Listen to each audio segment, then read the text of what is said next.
If you think chocolate mousse is fussy, this one's about to change your mind.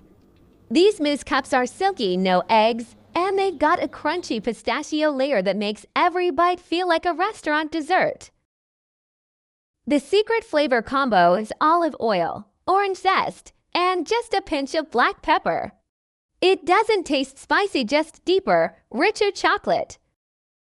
First, put your cups on a tray that fits in your fridge. You'll thank yourself later, no messy transferring. In a bowl, mix chopped pistachios with crispy rice cereal and a pinch of salt. This is the crunchy layer that keeps the cups interesting. Warm honey with a little olive oil just until it loosens up, then drizzle and stir.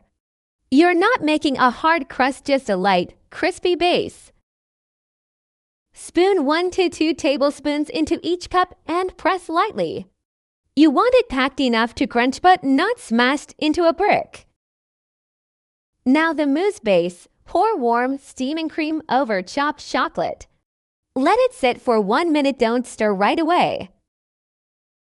Stir slowly from the center outward until it turns glossy. Then add olive oil, vanilla, orange zest, salt, and the tiniest pinch of black pepper.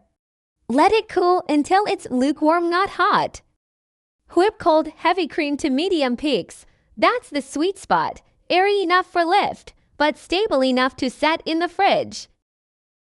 Fold, don't stir, add a scoop of whipped cream to lighten the chocolate first, then fold in the rest just until it's uniform. Stop right there, over mixing makes it heavy. Pipe the mousse into the cups for that polished look, or just spoon it in. Either way, give the tops a quick smooth. Cover and chill at least 2 to 4 hours overnight is even better. Right before serving, top with pistachios and orange zest. For the full recipe, exact measurements, and troubleshooting tips, grab the link in the first pinned comment or visit nobakedessertslab.com.